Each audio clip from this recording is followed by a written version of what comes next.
Varlamore Part 3 is set to release in Old School this week in just a couple of days. So today we're going to go over everything you need to know, what's coming in the update, and hopefully not take 20 minutes to do it. And we'll go ahead and kick things off with some of these smaller pieces of content in the update. And the first one is the brand new Gym Crab boss. And this boss doesn't have any drops other than being able to mine a gem or two from it if you are one of the top 16 players that have dealt damage to it whenever it dies. But realistically, this boss is entirely just meant as a collaborative form of AFK training. They didn't release all the details, but after a set period of time, the boss will eventually burrow itself back into the ground. The players who did the top 16 damage will be able to mine from it and potentially get a couple gems. Otherwise, you'll make your way over here into the cave and it'll take you out to the next location that the crab is located. And from there, you can go ahead and just continue attacking it to gain XP. There isn't too much else in terms of this content, but I am very interested to see what the XP rates ultimately come out to.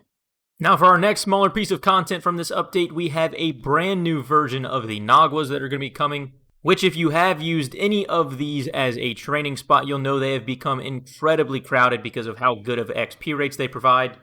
Along with this new version of Naguas, there's also going to be a brand new weapon, and just like the previous two, it will be a two-handed weapon, except this time being a stab variant. Once again requiring level 55 attack to equip. Now for our next piece of content, we have the brand new Slayer creatures being the Custodian Stalkers. And this is the first piece of content with this new update that is going to be locked behind a quest.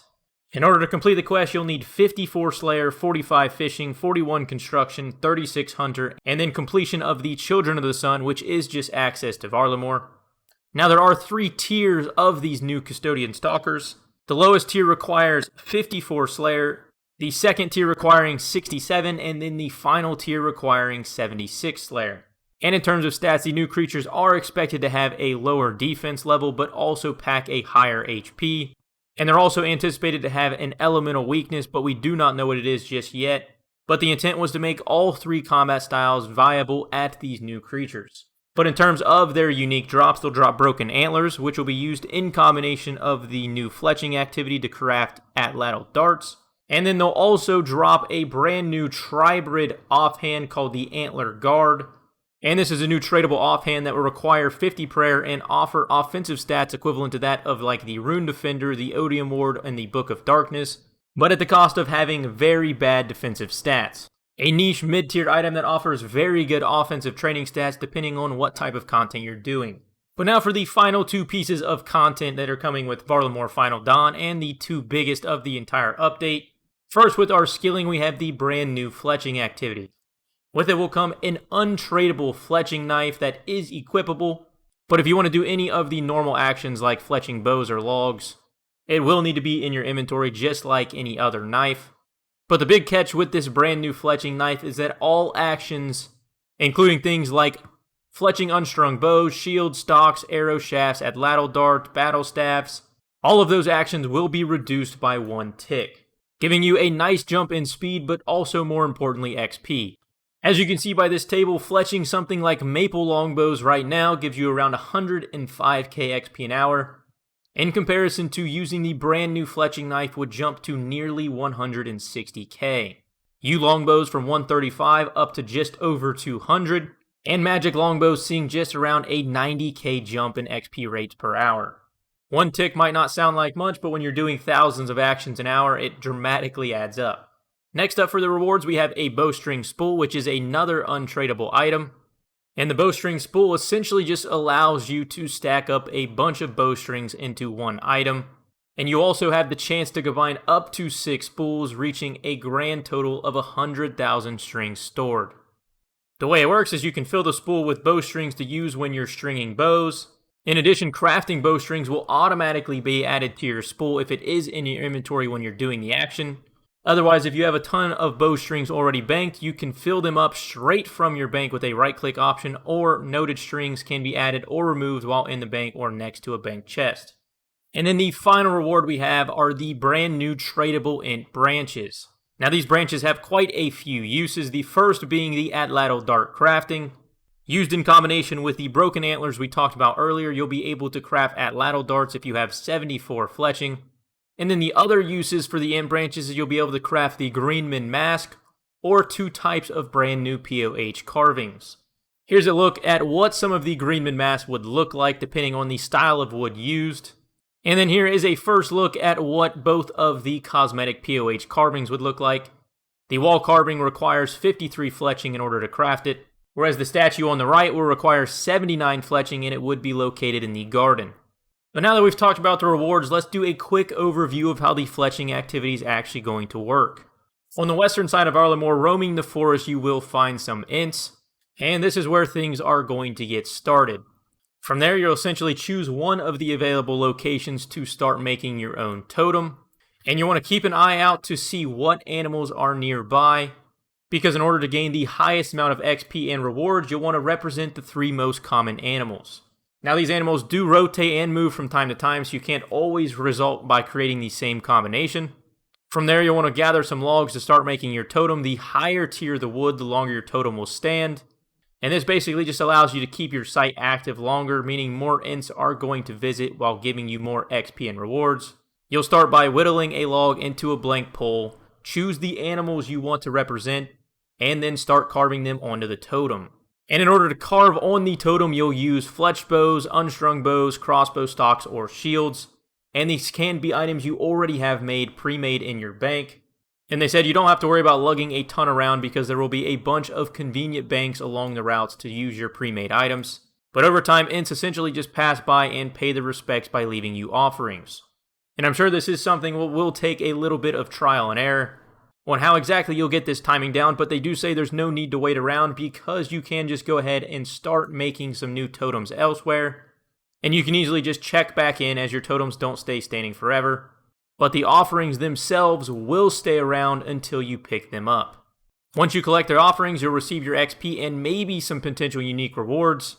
And the chances of the uniques is based on your overall totem score.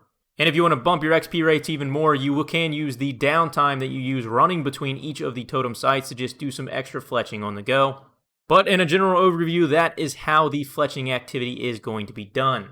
But now for the final and biggest part of this update for most people, we have the brand new Delve boss and the Final Dawn quest it's locked behind. Now the Final Dawn quest will require 66 thieving, 52 rune crafting, 52 fletching, along with completion of the Heart of Darkness and Perilous Moons. And the rewards for completing it will be 55k thieving, 25k rune crafting and fletching, 55k XP combat lamp, and then access to the brand new Delve boss. And upon completion, the quest will also give you a brand new untradeable melee weapon. The new weapon requires 60 attack to equip, and it is roughly on par with the Dragon Scimitar. Now the big kicker with this brand new weapon is the new special attack. It'll require 30% of your spec bar, and when used it'll perform a single attack that has a 50% increase in accuracy and damage if it hits. And then in addition, if the hit is successful, the target will have a guaranteed burn effect that'll deal an extra 10 damage over the next 24 seconds. But now for the real reason you're going to do the quest, and that's to unlock the Delve boss. They have mentioned the Delve boss has some similarities to that of the Phantom Muspah or the Leviathan, which is an interesting comparison considering those bosses both have very unique mechanics. Something like the smite phase of the Muspah where you have to use sapphire bolts, or the stun mechanic at Leviathan where you can use shadow spells to reset the aggro. So I am interested to see what all the unique mechanics that do come from this boss. I'm sure there are going to be plenty of them. But before we jump into the uniques, some of the mechanics we do know about how the Delve boss works. First off, it is an in-game boss and the recommended combat level is around 120. Now that recommendation is for the final and most difficult tier of the Delve boss, which is its lowest level. Because every single time you do defeat the Doom boss, it will descend further into his burrow. And while this does increase your chances of receiving unique drops, it also increases the boss's attack rate, gives you less time for its special attacks. Some of the mechanics that covered the floor from previous levels will continue to stay. And then the boss will also add environment changes like extra damaging effects, but these can be avoided if you know what you're doing. But it'll also have additional fight mechanics and special attacks the lower you go. It's just like a raid where every single time you drop to the next floor, you're only left with whatever supplies you have from the floors above it. As I mentioned earlier, there's 8 total floors, each increasing in difficulty. And if you do happen to die on one of the lower floors before killing it, all of the rewards you had on the floors above it is also lost, but you can exit anytime you want, claiming the rewards you've received up to that point. I imagine similar to that of like the Coliseum, you might see what rewards you already have and what you're going to be gaining from the next level. And if you don't have many supplies left, you can easily just bow out and reset and come back again the next time. But now to end off the video with probably the most important part, we have the Delve Boss's brand new unique rewards. First up, we have the Confliction Gauntlets. And this item will be dropped as an untradeable cloth that you will then use on the Tormented Bracelet along with a set number of Demon Tears. And Demon Tears are something you're just going to be able to consistently get from the Delve Boss Arena. And I imagine Demon Tears are going to work similar to that of like Sunfire Splinters from the Coliseum. But the brand new Confliction Gauntlets are going to be the best in-slot magic gloves in the game, offering a plus 20 magic attack with a 7% damage. And they also come with a passive effect when you're using a one-handed magic weapon. But when you miss a magic attack with the gauntlets equipped, your next magic attack will roll with twice the accuracy. Next up on the uniques, we have the Osto-Ayak. This new powered staff will be the second strongest staff in the game, requiring 83 magic to equip. And it is a 3-tick attack speed, and it is intended to sit directly between the Shadow and the Sang. The special attack will cost 50% of the spec bar, and it'll have a slower hit with doubled accuracy and a 30% higher max hit. It'll also drain the magic defense equal to the damage dealt. And it is important to note it cannot drain a monster's magic defense below that of 0. And the cost for each attack with this new weapon is going to be 2 Death Runes and 1 Chaos Rune. Or alternatively, you can charge it with just 1 Demon Tier per cast.